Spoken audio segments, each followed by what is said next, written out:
നമസ്കാരം. Welcome to Reshmahappyland. അപ്പോൾ എല്ലാവർക്കും സുഖമല്ലേ? ഇന്നത്തെ വീഡിയോ കോഴി നിറച്ചതാണ്. അപ്പോൾ പല രീതിയിൽ നിങ്ങൾ ഈ റെസിപ്പി കണ്ടിട്ടുണ്ടായിരിക്കും അല്ലേ? ഇപ്പോൾ ഇതല്ലേ ട്രെൻഡ്. അപ്പോൾ ഞാൻ ഇന്നിവിടെ ചെയ്തേക്കുന്നത് കുറച്ചൊരു വ്യത്യാസത്തിലാണ്.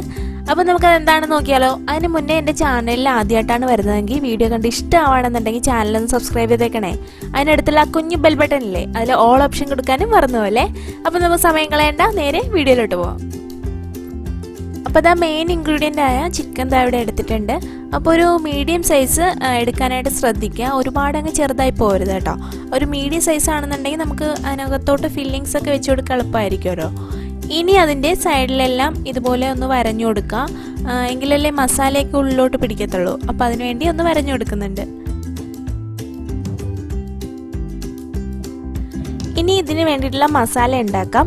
അപ്പോൾ അതിനായിട്ട് ഒരു പച്ചമുളക് എടുക്കുന്നുണ്ട്, ഒരു 8 കുഞ്ഞുള്ളി എടുക്കുന്നുണ്ട്, പിന്നെ ഒരു 6-7 അല്ലി വെളുത്തുള്ളി എടുക്കുന്നുണ്ട്, ഒരു 2 കഷ്ണം ഇഞ്ചി എടുക്കുന്നുണ്ട്, ആവശ്യത്തിന് കറിവേപ്പില എടുക്കുന്നുണ്ട്, പിന്നെ 2 ടേബിൾ സ്പൂൺ കാശ്മീരി മുളക് പൊടിയും എടുക്കുന്നുണ്ട് കേട്ടോ. ഇനി ഇതെല്ലാം കൂടി ഒരു മിക്സിയുടെ ജാറിലേക്ക് ഇട്ട് കുറേശ്ശെ വെള്ളം ചേർത്ത് ഒന്ന് നന്നായിട്ട് നല്ല പേസ്റ്റ് പോലെ അരച്ചെടുക്കണം. പിന്നെ ആവശ്യത്തിന് ഉപ്പ് ചേർത്ത് കൊടുക്കാനായിട്ട് മറന്നുപോകല്ലേ. അതുപോലെ തന്നെ ഒരുപാട് വെള്ളം ചേർക്കരുത്, കുറേശ്ശെ വെള്ളം ചേർത്ത് നല്ല പേസ്റ്റ് പോലെ അരച്ചെടുക്കുക കേട്ടോ.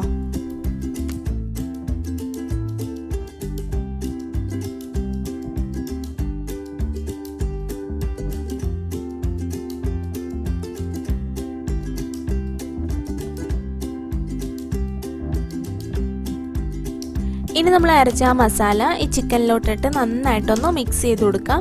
അപ്പോൾ കുറച്ച് സമയം എടുത്ത് തന്നെ ഇതൊന്ന് നന്നായിട്ടൊന്ന് മിക്സ് ചെയ്യുക, നന്നായിട്ടൊന്ന് മസാജ് ചെയ്ത് കൊടുക്കുക.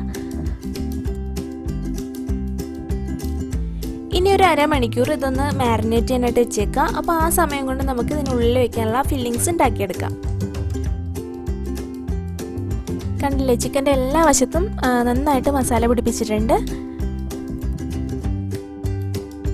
അപ്പോൾ ഫില്ലിങ്സിന് വേണ്ടി ഞാൻ കുറച്ച് വെളിച്ചെണ്ണ ഒരു പാനിലേക്ക് ഒഴിച്ച് നന്നായിട്ട് ചൂടാക്കുന്നുണ്ട്. ഇനി അത് നന്നായിട്ട് ചൂടായ ശേഷം 2 മീഡിയം സൈസ് സവാള കട്ട് ചെയ്തിട്ട് കൊടുക്കുന്നുണ്ട്. ഇനി നന്നായിട്ടൊന്ന് വഴറ്റുക. അതുപോലെ തന്നെ ഞാൻ സിമ്പിളായിട്ടൊരു മസാലയാണ് ഇവിടെ ഉണ്ടാക്കുന്നത് കേട്ടോ. 2 കോഴിമുട്ട വെച്ച് വെറും സിമ്പിളായിട്ടുള്ള മസാലയാണ് ഉണ്ടാക്കുന്നത്, വലിയ കാര്യമായിട്ടൊന്നുമില്ല.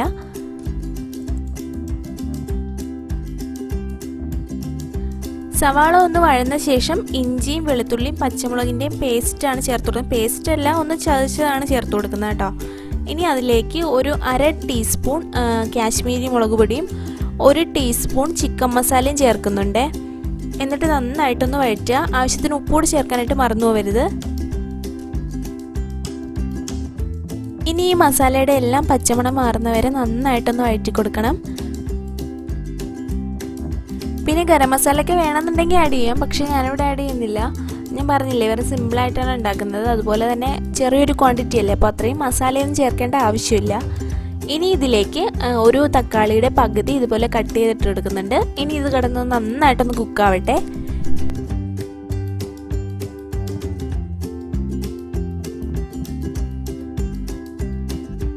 അപ്പോൾ ഇതാ തക്കാളി നന്നായിട്ട് കുക്കായി. ഇനി ഇതിലേക്ക് നമ്മൾ അവിച്ച് വെച്ചേക്കുന്ന മുട്ട ചേർത്ത് കൊടുക്കാം.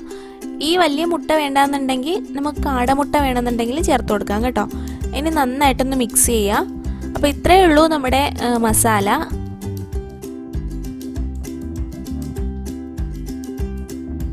ഇനി കുറച്ച് തേങ്ങ എടുക്കാം. അതിലേക്ക് ഒരു 1/4 ടീസ്പൂൺ പെരിഞ്ജീരകം, ഒരു 4-5 കുഞ്ഞുള്ളി, അതിൻ്റെ കൂട്ടത്തിൽ തന്നെ 2 അല്ലി വെളുത്തുള്ളി എടുക്കുക. അത് ഒരു മിക്സിയുടെ ജാറിലിട്ട് ജസ്റ്റ് ഒന്ന് ചതച്ചെടുത്താൽ മാത്രം മതി കേട്ടോ. അതിനുശേഷം ഒരു പാനിലേക്ക് കുറച്ച് വെളിച്ചെണ്ണ ഒഴിച്ച് നന്നായിട്ടൊന്ന് ചൂടാക്കുക. അതിലേക്ക് കുറച്ച് കറിവേപ്പിലയും കൂടി ഇട്ട് കൊടുക്കുക കേട്ടോ. അതിനുശേഷം നമ്മൾ അടിച്ചു വെച്ചേക്കുന്ന ആ മിക്സ് ഇതിലേക്ക് തട്ടിക്കൊടുക്കുക. ഇനി ഒരു ബ്രൗൺ കളർ ആവുന്നവരെ നന്നായിട്ടൊന്ന് വറുത്ത് കൊടുക്കുക. അപ്പോൾ നിങ്ങൾ ഇതുപോലെ ഒന്ന് ചെയ്ത് നോക്കണേ. ഒന്ന് മിക്സിയിലിട്ടൊന്ന് ജസ്റ്റ് ഒന്ന് ചതച്ചിട്ട് ഇതുപോലെ ഇട്ട് വറുക്കുകയാണെന്നുണ്ടെങ്കിൽ നമുക്ക് ഒരേ സമയം എല്ലാം ഒരേ കളറിൽ തന്നെ കിട്ടും. മറ്റേതാണെന്നുണ്ടെങ്കിൽ പലതും പല കളറിലല്ലേ കിടക്കുന്നത്, പല സമയമാണ് ഇതൊന്ന് ബ്രൗൺ കളറായി വരാൻ. പക്ഷേ ഇത് ഒരേ സമയത്ത് തന്നെ എല്ലാം ഒരുപോലെ കളറായി കിട്ടുകയും ചെയ്യും കേട്ടോ.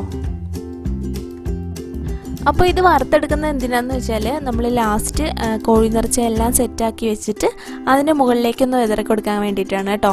അപ്പോൾ നല്ല ടേസ്റ്റാണ് കേട്ടോ ഇത്.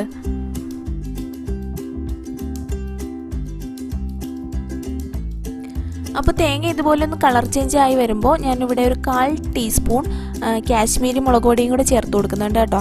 അപ്പോൾ കുറച്ചും കൂടി ഒരു കളർ കിട്ടുമല്ലോ, അതിന് വേണ്ടിയിട്ടാണ് ചേർത്ത് കൊടുത്തത്. അപ്പോൾ ഇതാ തേങ്ങ ഏകദേശം കളറായി വന്നിട്ടുണ്ട്. ഇത്രയും മതിയാവും. ഇനി ഇത് നമുക്ക് മാറ്റി വയ്ക്കാം.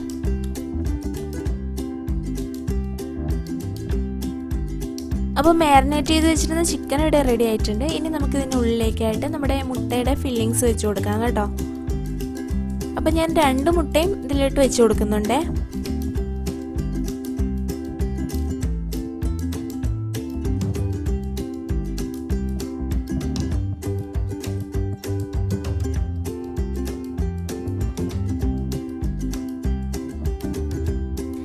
ഇനി ഞാനൊരു സൂചിയും നൂലും വെച്ച് ഇത് സ്റ്റിച്ച് ചെയ്ത് കൊടുക്കുന്നുണ്ട്.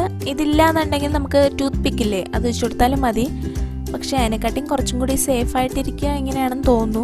മറ്റേ ഞാൻ ചെയ്ത് നോക്കിയിട്ടില്ല കേട്ടോ. ഇതാണ് കുറച്ചും കൂടി നല്ലതെന്ന് എനിക്ക് തോന്നുന്നു.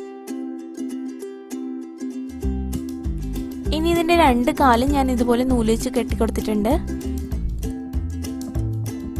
അപ്പം നമ്മുടെ ചിക്കൻ ദാ ഇവിടെ കുക്കാവാൻ വേണ്ടി റെഡി ആയിട്ടുണ്ട്.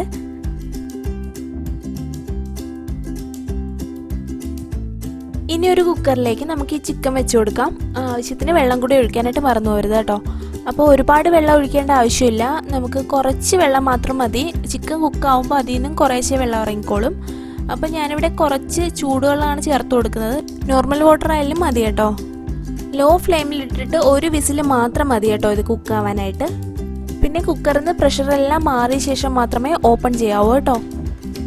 ഇനി ഒരു പാനിൽ കുറച്ച് വെളിച്ചെണ്ണ ചൂടായ ശേഷം നമ്മൾ ഈ കുക്ക് ചെയ്ത് വെച്ചേക്കുന്ന ചിക്കൻ ഇതിലേക്ക് ഇട്ട് കൊടുക്കാം. ഒരുപാട് എണ്ണ ചേർക്കേണ്ട ആവശ്യമില്ല കേട്ടോ, വളരെ കുറച്ച് മാത്രം എണ്ണ മതി.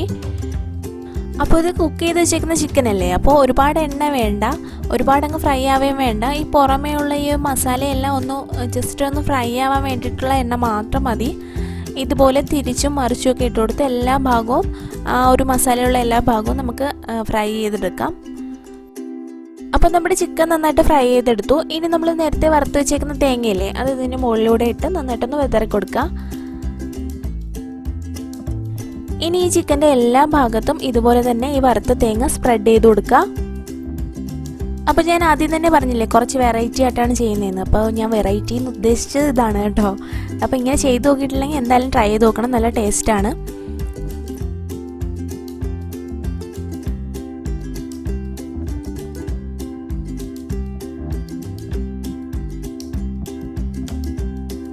അപ്പോൾ ഇത്രയേ ഉള്ളൂ നമ്മുടെ ചിക്കൻ നിറച്ചത്. ഇനി ഞാൻ നിങ്ങൾക്ക് ഇതിനുള്ളിലുള്ള മസാലയും കൂടെ കാണിച്ചു തരാമേ.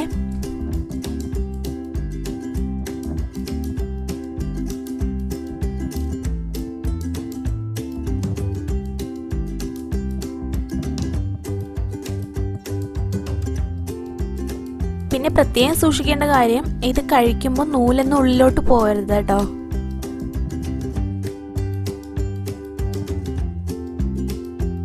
കണ്ടോ, ചിക്കനെക്കാട്ടി നല്ല ചൂടാണ് ആ ഉള്ളിലുള്ള മുട്ടയ്ക്ക്. ചിക്കൻ്റെ ചൂട് മാറിയാലും ആ ഉള്ളിലുള്ള ആ മുട്ടയ്ക്ക് ചൂട് മാറത്തില്ല, നല്ല ചൂടായിരുന്നു. ഇനി കുറച്ച് പേർക്കെങ്കിലും ഡൗട്ട് കാണത്തില്ലേ ഇത് കുക്കാവുമോ എന്നുള്ളത്. അപ്പം ഞാൻ കാണിച്ചു തരാം. ചിക്കൻ നന്നായിട്ട് കുക്കായി കിട്ടിയിട്ടുണ്ട്, കണ്ടില്ലേ. അതുപോലെ തന്നെ ഗസ്റ്റ് ഒക്കെ വരികയാണെന്നുണ്ടെങ്കിൽ നമുക്ക് കുറച്ച് വെറൈറ്റി ആയിട്ട് ചെയ്യാൻ പറ്റിയൊരു ഐറ്റം അല്ലേ ഇത്. അപ്പം നിങ്ങളത് ഒരു തവണയെങ്കിലും ചെയ്ത് നോക്കണേ, നല്ല ടേസ്റ്റാണ്. ആ വറുത്ത തേങ്ങയല്ലേ, അതാണ് ഇതിൻ്റെ ഒരു ഹൈലൈറ്റ്. അപ്പോൾ എന്തായാലും ഒന്ന് ട്രൈ ചെയ്ത് നോക്കണേ. അപ്പോൾ ട്രൈ ചെയ്ത് നോക്കുകയാണെന്നുണ്ടെങ്കിൽ എന്തായാലും ഫീഡ്ബാക്ക് അറിയിക്കാൻ മറക്കല്ലേ.